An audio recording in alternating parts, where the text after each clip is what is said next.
Alors, je vous présente nos invités. Par ordre d'apparition à l'écran, sur votre droite, il y a Amel Kogar, qui est patronne de on va dire, du département jeunesse de France Télévisions. Il y a juste à côté de moi Mélanie Jalland, qui est directrice marketing du groupe Playback Press. Playback Press qui édite des quotidiens et des hebdomadaires à l'adresse du public jeune. Donc le petit quotidien, puis quand on grandit un peu, on lit Mon Quotidien.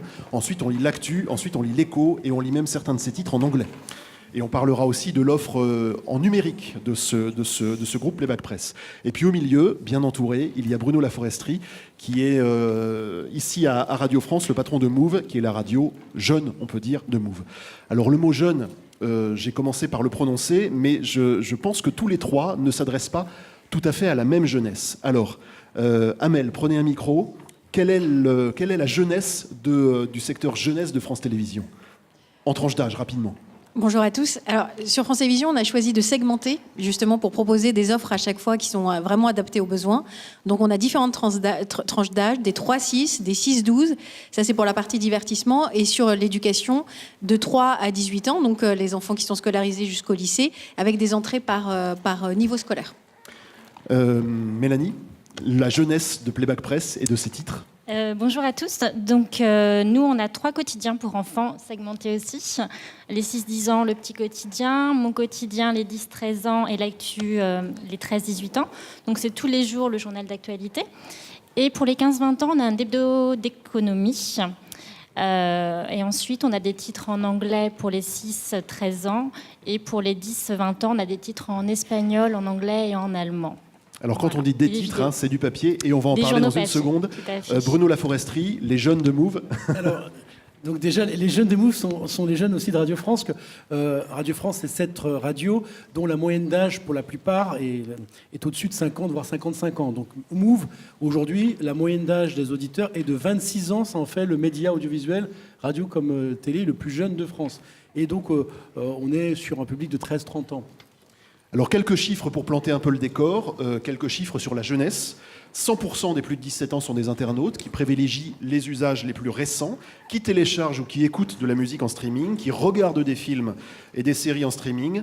Dès l'âge de 9 ans, et je pense qu'il y en a qui ne sont pas beaucoup plus âgés que ça dans le public, plus de la moitié des jeunes affirment utiliser Internet pour leurs travaux scolaires. Et pour autant, ils regardent encore la télévision, ce qui est rassurant pour France Télévisions, près de 10 heures par semaine pour les 7-12 ans, tandis que les ados s'éloignent, eux, de plus en plus de la télé de salon de papa et maman pour regarder la télé sur leur propre écran dans leur chambre. Des ados qui sont multi-écrans, puisque pendant qu'ils regardent la télé en général, ils surfent aussi sur Internet. Et puis dernier point, où s'informent nos jeunes ? 1 sur 2 s'informent sur Internet. Et c'est à la fois une chance et à la fois ça pose beaucoup de questions. Mais la presse écrite reste le média qui permet le mieux de comprendre l'actualité, disent les jeunes. 80% des 7-12 ans affirment lire au moins un titre de la presse. Voilà qui est rassurant pour le groupe Playback Press, Mélanie Jalland. Encore de beaux jours pour la presse, et je le disais, les jeunes veulent du papier. Oui, tout à fait. En fait, comme beaucoup d'entreprises, on tâtonne entre le digital et le print. Et donc, cette année notamment, on a fait plein de tests sur est-ce qu'il faut mieux passer en digital, est-ce qu'on reste sur le print, est-ce qu'on reste au même tarif, parce qu'évidemment, le print est de plus en plus cher, il y a de plus en plus de contraintes. Donc le print, c'est le papier, le journal papier. Le journal papier. Et donc, on a fait plein d'enquêtes. Et ce qui se révèle parmi nos abonnés, c'est que nos abonnés veulent du papier à 87%. Ils veulent que du papier.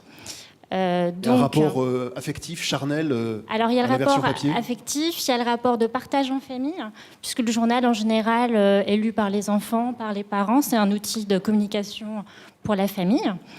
Et en fait, pour eux, en fait, les écrans, dans les études qu'on a faites en quali et en quanti, qualitatif et quantitatif. Ouais, pardon. Donc pour eux, les écrans, c'est pas pour lire le journal, c'est pour aller sur les réseaux sociaux. Enfin, dans nos enquêtes, c'était ça, sur YouTube. Et donc le journal, c'est vraiment le côté affect qui reste.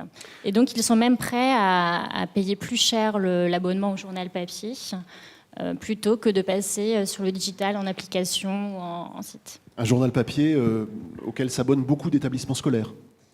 Ce ne sont pas que des abonnés individuels, familiaux. Tout à fait. On a, sur nos 150 000 abonnés, on a 20% d'abonnés enseignants qui se servent des journaux comme support de cours dans la classe. C'est un outil de partage aussi sur l'actualité avec les enfants. Il y a des revues de presse, conférences de presse. Et donc, ceux qui sont prescripteurs auprès des enfants, mais du coup des parents. Donc, c'est très important pour nous. Alors voilà, le papier au cœur de votre stratégie, même 30 ans après la création du groupe Playback Press. Est-ce que alors là, pour parler un peu technique et un peu finance, est-ce que le modèle économique créé il y a 30 ans est encore celui qui fonctionne aujourd'hui, où vous avez dû vous adapter? Est-ce que le lectorat est toujours aussi nombreux, plus nombreux, moins nombreux?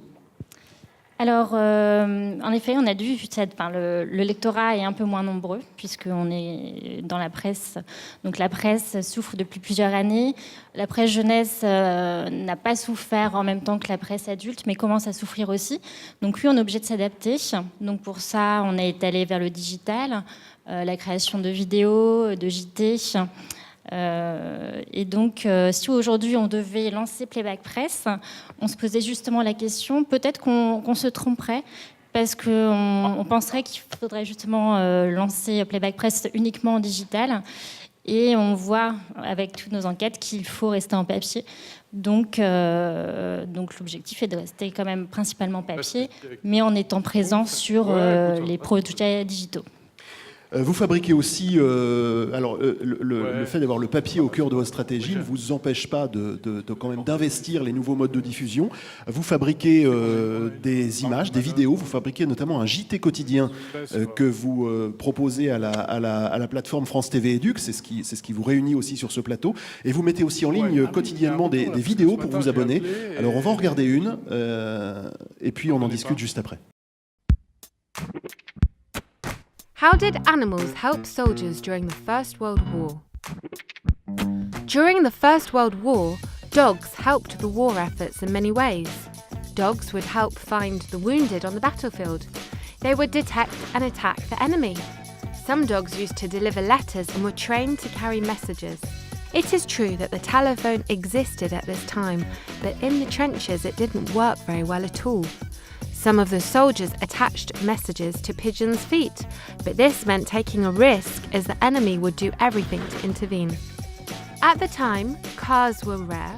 Horses were used to carry food and material to the troops at the front, and then to carry away the injured soldiers. In total, 8 million horses were used during the First World War.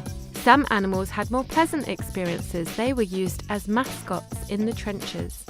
Stray cats or even a monkey or a bear were adopted by Russian soldiers who were French allies. Et donc à la fin, discutons-en en famille. Partage en famille. Voilà, partage en famille. Quel est le modèle économique de cette diversification et à quel appel finalement de votre lectorat, de vos abonnés, ça répond?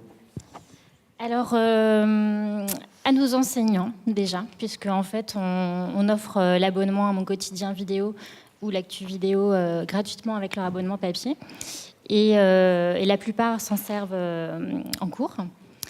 Et ensuite, c'est vraiment une cible plutôt un petit peu différente de nos abonnés papier. Donc c'est une nouvelle cible. Et donc, c'est cette nouvelle cible qui grandit petit à petit et qu'on va devoir aller chercher un peu plus difficilement que sur le papier parce que plus difficile à capter. La concurrence est rude? Oui, tout à fait. Et puis, c'est un service de vidéo payant. Là où on a YouTube aujourd'hui qui est gratuit. Donc il y a aussi le système de lutte contre les fake news, apporter la bonne information, réassurer, 100% fait, 0% opinion. Finalement, un capital confiance à conquérir tout en proposant un service qui est payant et qui peut être un frein à son développement. Oui, tout à fait. On peut parler des codes aussi en quelques mots et après je passerai la parole à Amel Kogar de France Télévisions. Est-ce que les codes pour aller conquérir ce jeune public qui est là juste devant nous au premier rang, est-ce que ces codes sont difficiles à appréhender? Est-ce qu'ils changent régulièrement, très vite? Alors les codes sont assez difficiles dans le genre où en fait les jeunes sont une cible aussi zappeur, donc ils zappent très vite d'une activité à une autre ou d'un produit à un autre. C'est pour ça aussi que nous, nos abonnés, on les garde pas très longtemps en fait. Ils reviennent au bout de quelques années, mais on les garde entre 1 an et 2 ans maximum. Et donc au niveau des codes, on a chaque semaine des enfants à la rédaction On leur envoie aussi des enquêtes par mail pour savoir quels sont les sujets qu'ils souhaiteraient lire dans le journal, quels sont les sujets qu'ils ont préférés dans le mois, les unes. Et on voit que au niveau des attentes nous concernant, ce sont toujours les mêmes en fait. Les sujets qui plaisent sont toujours les mêmes, la façon dont on les écrit aussi. Donc il n'y a pas énormément d'évolution sur cela en fait.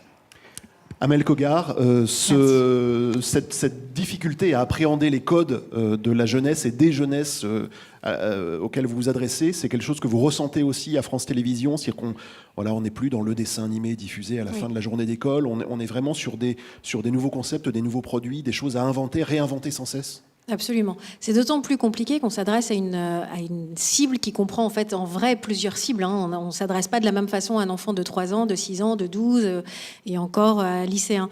Donc c'est vous l'avez dit tout à l'heure, c'est une cible qui est ultra connectée, ultra équipée, qui a l'habitude, c'est la génération digitale native qui a l'habitude d'avoir une profusion de contenu à la demande, etc. Donc vraiment ils sont habitués à consommer essentiellement de la vidéo. Moi, j'ai envie de distinguer deux temps forts en fait qui concernent la journée de l'enfant. Le premier, c'est le temps du divertissement, et puis le deuxième, c'est le temps de l'apprentissage. Et à chaque fois, les usages sont évidemment différents et les besoins sont différents en fonction de l'un ou de l'autre des besoins. Concernant le divertissement, on sait que ce que vous avez dit tout à l'heure, l'écran télé reste quand même l'écran le plus consommé, le linéaire. Mais la révolution du délinéarisé est vraiment en marche sur cette cible-là. Le linéaire, c'est je regarde la télé à l'heure où le programme m'est proposé. Exactement. Et le délinéarisé, c'est je vais chercher le contenu que je veux, quand je veux. Absolument. Donc sur la partie numérique. Donc on sait que c'est l'écran télé parce que c'est très confortable, parce qu'en sortant de l'école, le premier réflexe, c'est d'allumer la télé et de regarder ce qui passe à la télé. Mais c'est aussi commencer à regarder de la vidéo c'est sur les plateformes numériques. Eux, ils sont nés aussi avec Netflix et YouTube, qui sont vraiment des plateformes très puissantes aujourd'hui. Donc ils consomment de la vidéo partout, là où elle se trouve. Ça, c'est le premier temps. Donc, du coup, sur France Télévisions, ce qu'on a décidé de faire, c'est de proposer des offres qui sont segmentées pour les 3-6 ans et puis les 6-12 ans, donc avec Ludo et Zouzou. Zouzou pour les 3-6, Ludo pour les 6-12, qui sont disponibles sur tous les supports. Parce qu'on sait aussi que la tablette est très utilisée ce qui est un des supports les plus utilisés pour cette cible-là. Et puis aussi sur l'écran télé, notamment avec l'OTT. Le Over the Top, c'est... Alors, traduction en français facile. En français facile, c'est un service de contournement qui permet d'avoir de la vidéo par Internet sans passer par un opérateur. Et c'est vraiment aujourd'hui une opportunité pour nous, médias et puis encore plus de services publics, de proposer des offres qui sont sur ces supports OTT. Alors on parle merci de la transition, du rôle particulier du service public à l'heure du développement développement exponentiel des sites complotistes, des fake news qui envahissent les réseaux sociaux. Le service public a un rôle capital à jouer en matière d'éducation aux médias.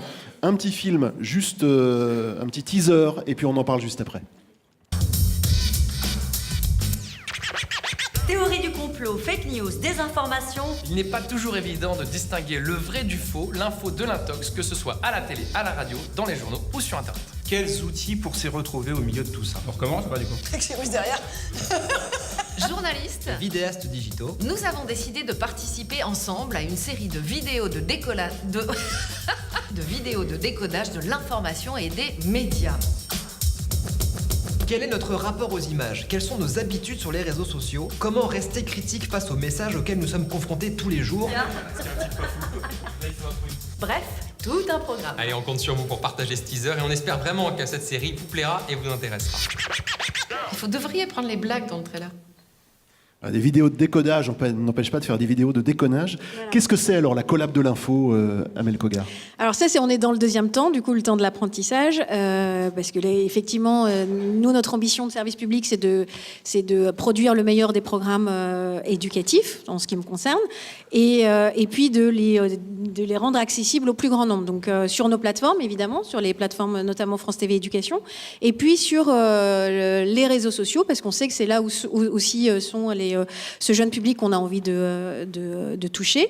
Donc on leur propose des contenus qui sont en lien avec les sujets qui les intéressent, notamment autour de l'apprentissage des langues, par exemple, révision des programmes scolaires, des messages de prévention. On était il n'y a pas très longtemps dans une campagne contre le harcèlement scolaire. C'est aussi le moment de faire passer des messages sur les réseaux sociaux. Et puis, sur aussi un autre axe qui est très important pour nous, France Télévisions, parce que c'est aussi notre mission, c'est l'éducation aux médias. Et d'essayer de faire de l'éducation aux médias sur tous les supports, y compris sur les réseaux sociaux. Et sur YouTube, puisque c'est une des plateformes qui est la plus utilisée par les jeunes. À partir de 8 ans, on sait qu'ils l'utilisent très régulièrement, plusieurs fois par semaine. Cette collaboration, cette collab, en fait, c'est un binôme d'un journaliste et d'un YouTuber qui se met au service d'une cause qui est l'éducation à médias. Donc il y a 15 modules à découvrir sur France TV Éducation et sur les réseaux sociaux pour justement permettre et apprendre aux jeunes à décrypter et appréhender les messages qui sont véhiculés par les médias, leur apprendre aussi à produire de l'information et à la diffuser de façon intelligente, c'est-à-dire avec un regard distancié pour justement être un citoyen éclairé. Le temps passe très vite, trop vite. Bruno Laforesterie, le rôle du service public en tant que médiateur social aussi est très important. On va en parler, mais d'abord pour planter le décor, pour ceux qui ne connaissent pas Move ou pas encore, regardons quelques images et écoutons.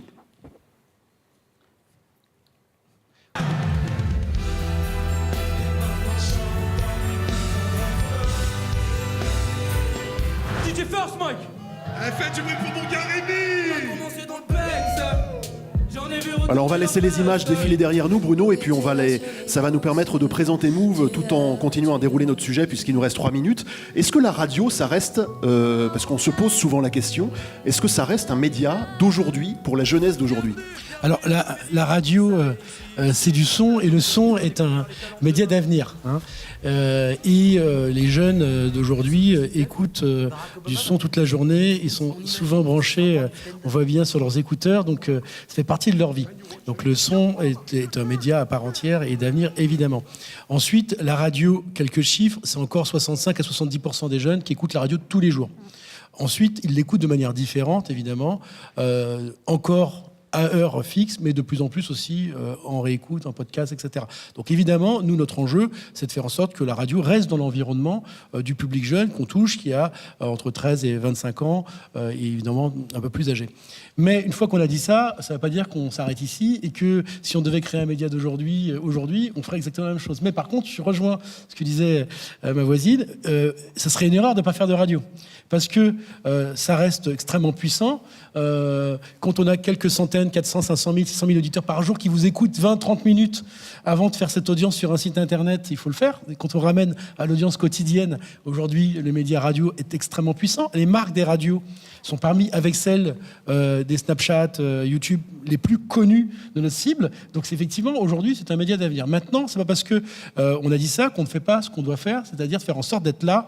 Et là, je vois qu'il y a un public de jeunes, bonjour à vous, et puis on fait partout, d'être là où ils sont, c'est-à-dire d'être en permanence sur leur téléphone, d'être en permanence là où ils regardent. Et quand on crée la chaîne YouTube de Move il y a 2 ans, là, on a 300 000 abonnés, on a 295 000 abonnés, on aura 300 000 abonnés, je pense, cette semaine. Ça veut dire qu'on va capter aussi un public, et on lui propose une nouvelle expérience au travers de nos 3 thématiques principales, qui sont le divertissement, l'humour, la musique, l'information et la conversation.